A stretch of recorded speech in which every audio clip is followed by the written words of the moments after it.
Happy Tuesday to you, everyone. Today I want to talk about something that's known as facilitated aggression.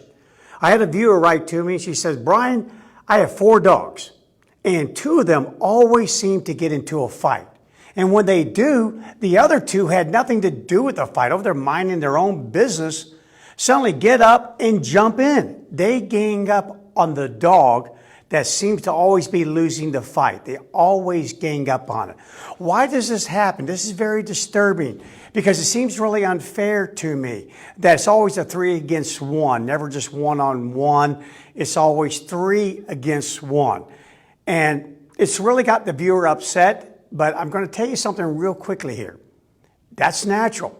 And if you guys have ever owned more than 1 dog, those of you who currently watch this video, if you own more than 1 dog, especially 3, 4, 5, 6 dogs, then you've seen it. If you ever saw a fight between 2, then you've seen it. And if you haven't, you're going to. Because here's why. What is the cause of facilitated aggression? Let me just kind of show you right here. So let's go back to our wolves again. Always going back, because this is the thing that gives us a clue as to why our dogs do what they do. It may not be the exact same, but it's the foundation. Just kind of keep in mind, nothing evolves all of a sudden without antecedents. All new behavioral traits tap in to pre-existing processes and structures. So that's why we always go back. We always look back in time so that we can bring it forward and just help us understand, why the heck did my dog just do that? So this picture here was taken of some wolves in a pack out in the woods. The lens was a little bit frosted over. It was very cold, but I'm going to run through a couple times so you guys can see it. And what you'll see here is one particular wolf is kind of getting ganged up on. There you go.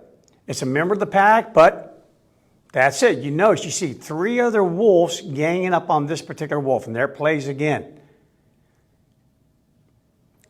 And of course, we as humans look at this thing and we say, wow, that's really unfair. Why are they doing that? Why are they picking on that particular wolf? And let it play through one more time, just so that you see it here. Yeah, you know, we humans, we tend to always want to root for the underdog, or the underwolf in this case here. We just do. That's us. But we should be very familiar with this, because what is the cause of this? There's several causes for it. Number one, it usually wraps itself around food. Food is the number one. And it's really, before you even go into food, it's an opportunity. An opportunity. Nature gave animals many ways to solve disputes before disputes actually happened for real. She gave them hierarchies. She gave them play. She gave them dispersal. Many ways she gave animals the ability to not actually enter into real physical combat. And so anytime you see a gang up situation, if it's inter-pack or inter-family, then it's typically born out of an opportunity. Those 2 dogs that were minding their own business know what their place is. They do. They know who they are and who's in a fight over there. And typically, it's usually the top-ranking animals that will typically ever get into a fight in the household, but not always the case in a wolf pack. Sometimes it's just a matter of just taking it out on someone because you need some relief. You need an outlet for frustration. But with dogs, it's usually one dog getting picked on by another dog, fighting over food, over a valuable resource. And when they do, the other dogs see it as an opportunity to jump in and perhaps, kind of kick them while they're down. Now it's an opportunity to kind of move up that totem pole just a little bit. And there's another reasons for that. There's this gang initiative, meaning when wolves defend territories, it's usually not a one-on-one. It's usually a multiple amount of wolves against a multiple other amount of wolves. 4 against 6, 8 against 4, you name it. It just goes back and forth. It's a gang fight. Rarely is it one-on-one. The only time that happens is when one wolf from one territory sees a wolf from another territory and thinks, okay, I can tell from this distance, I own that thing. I got it. I have the ability to assess my abilities, my skills, my fighting experience, my weapons, versus that one, and I think I can drive that thing out of here. And they will. But man, when I've investigated actual wolf fatalities in groups, yeah, it was a gang fight. The gloves came off and it was a full-on gang fight. So there's some genetic basis to this. They are emboldened by numbers. And we can relate to this as human beings. We see the same thing with riots, with violent protests. This is what happens. People who would not normally act out the way that they do during a riot or a protest, they would never do that by themselves, but they suddenly find themselves swept up in the moment, carried forward in a wave of humanity. Same thing with dogs, swept up, carried forward in a wave of canid behavior, survival. Why in the world would I want that animal to actually do well against that animal when if that fight will weaken that animal and give me an opportunity to move up? Yeah, you may not like it, but it's the way things are. Welcome to a competitive world with a limited amount of resources, and your dogs have that instinct. They do not know that you're going to be this lifelong benefactor. So in Wolfland, again, one of the main causes is opportunity to move up or the opportunity to make sure that the hierarchy stays as stable as possible. So they'll reach out during this. When we do see this, it usually is winter time. It is. It's winter time. It's when valuable resources are scarce, like food. There's not a lot of food. You won't see this happening if there's a large kill and all the wolves are feeding off of that kill. If one wolf starts to move over and encroach upon what we call the ownership zone, meaning my plate. So I'm at this dinner table with a bunch of other wolves. So I'm eating off of my plate. And you start inching over here towards my plate or reaching towards my plate. I'm only going to leave my plate just enough to make you back off. Because you don't want to be gone for a long time. You don't want to engage in a 4-round battle. Because by the time you finish that, someone will have finished what was left on your plate. So this occurs away from kills. This occurs when I'm hungry and I'm grouchy and food is scarce and I just need to let that out. I need an outlet for frustration. I need a 4-legged Nerf brick. And a lot of times when that happens, it's one of the lowest ranking wolves. Pushed down, and sometimes completely driven away from the pack so there's one less mouth to feed. Again, hey, if there's only 2 biscuits hitting the table, it sure does help if there's only 2 humans sitting there versus 6. Yeah, so there's a lot of times when times are lean, man, that low-ranking wolf, you really don't contribute a lot anyway, so I'm going to push you out. So that's one of the genetic bases behind it, one of those internal mechanisms that drives that behavior. The other thing is mating season. Again, not so much affecting our dogs, but it certainly can if you have dogs that are unneutered and unspayed, and suddenly the female goes into heat. You could have, if you have several males in the household, start doing this right here. This is when we see it. Normally wintertime, I'm hungry. And January, it's mating season. This is when we see it. And then we also see it all during the year if there's territory offenses, meaning we have people trying to trespass on our territory, trying to get near that denning site. If I see that, then we as a group are going to gang up on you. And it's been proven that in 7 out of 10 clashes, the largest group won. They just do. And then they just keep on winning from that point there. This is also why in my book, The Hammer, Why Dogs Attack Us and How to Prevent It, why I wrote about the strategy that you need to employ when you're being attacked by one dog versus the strategy I told you to employ by 2 or more. Animals are emboldened by numbers. Wolf fights that would never occur one-on-one occur when it's 4-on-1, 4-on-2. Dogs who typically attack you one-on-one is usually trying to control you, push you away from a valuable resource or acquire it from you. Defend myself. Back off. You're getting too close to me and I'm a little bit worried.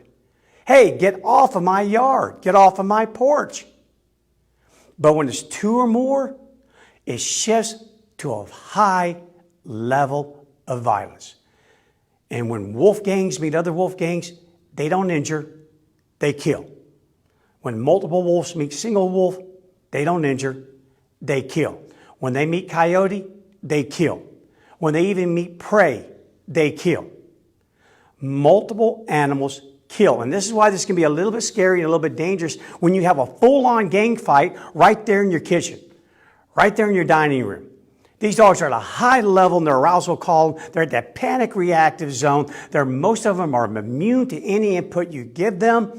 So make sure you watch my previous video on how to break up a dog fight. But I'm telling you what, if it's more than two, in most cases, depending on what it is that's in that fight, 4 Chihuahuas is one thing, 4 Rottweilers is another. I'm going to step back. It's usually going to be over in a real hurry. In a real hurry, one way or the other. But at least it's not over for me, and it won't be over for you. Knowing this, knowing why this happens, gives you some predictive information. It always does. Good news or bad news, as long as I know it, it gives me some predictive information, which then gives me some control as to what do I do about this. So I own multiple dogs. Well, now you know. You know if 2 are going to get in a fight, more than likely you're going to have 4 in a fight. So now that means a whole healthy dose of prevention must set in. You must use prevention. Prevention comes in many ways. Prevention comes in, tell you what, why don't you go over there and chew on that bone and you go over there and chew on that bone. You're going to eat in this room, you're going to eat outside. I am going to take control. I'm going to be a great zookeeper. I'm also going to think about this. If I do have 2 dogs that are constantly getting into fights, wow, you need to start thinking about why is that happening? What is the greater compatibility issue here? Is it possible that someone may need to disperse, meaning rehome one of them? I know that's not the answer. So many of you are out there going, I've got my dog and my dog's going to stick with me for life, lifelong commitment. Well, trust me, there's going to be a couple of videos on that coming up because at some point you need to quit thinking about yourself and start thinking about the animal. How would you like to live in any sort of container? Yeah, you can call it a home, but for an animal, it's a zoo. It's got sheetrock, it's got glass, it doesn't have chain link or acrylic, but nevertheless, it has confined and finite spaces. And how would you like to live in one of those, watching every move you make, every look that you give across the room to another animal, thinking at any moment that thing could explode on you? What's the quality of life? Okay, so that's for another video on another day, but something we need to think about because part of stopping this thing here is making sure that we just don't have fights, period. Dogs aren't going to go through that hunger thing. That won't be one of their reasons. They may fight over food because it's right there, but they're not going to fight because they're grouchy because they are fed. They're not going to fight for mating reasons. Yeah, usually spayed or neutered can happen, but for the most part, if they're spayed or neutered, everyone in the household, we're not going to go through any sort of mating reasons. Territory? No, that would be your 4 dogs against the neighbor's dog. It wouldn't be your 4 against each other. No, most of this is caused with domestic dogs because of this gene. It starts off with 2 dogs getting into a fight for any normal reason that they ever would. Over that chew, over that bowl of food because you didn't separate them, over attention from you, a spot next to you, the list goes on and on. It doesn't matter. As soon as 2 go, 4, the rest of the others will join in. And that's going to happen in most cases. There are cases in which one animal is so weak, it's going, oh God, I hope all 3 of them kill themselves so I can take over. But I'm not getting involved with this. You do have that, of course, just like you do with human beings. They just want to watch from afar. They're a spectator. So think about all of this sort of stuff here, but I just really want to go over today why this occurs. It doesn't mean you're dealing with a bunch of psychotic animals, serial killer and serial fighter animals. No, you're not. This is extremely natural. It just happens to be one of the ugly sides of dog ownership, ugly side of nature. But nature doesn't think so. She goes, hey, I'm sorry. There's just not enough food out here to go around for everyone all the time. So if there isn't, wow, it behooves the strongest wolf to actually reproduce. So this is how you find out. Who am I compared to you? Am I that strongest wolf? Can I get that mate? And it behooves for those genes and those traits to be passed on, not those of the weaker ones. So that's it. It's called facilitated aggression. Tomorrow, I'm going to talk about, do dogs reconcile? So after they get into this little fisticuff thing here, what happens post-conflict, post-aggression? Do they reconcile? Do they reconcile with you? Do wolves reconcile? That's really handy information to know because, again, the more we know about our dogs, good news, bad news, the more we're going to be equipped to handle any situation they in nature throw at us. So embrace it, guys. Yeah, it's predictive information. All right, I'll be seeing you guys tomorrow. If you found this information beneficial to you or you think if someone definitely can benefit from it, send it their way. Hey, Evan, let's roll this video one last time. Now I'm going to walk out of the picture and be quiet so everybody can get a look at it. Here we go again. Facilitated aggression. Not always fair. But it does happen, and it will happen. Take care, guys. Have a great day.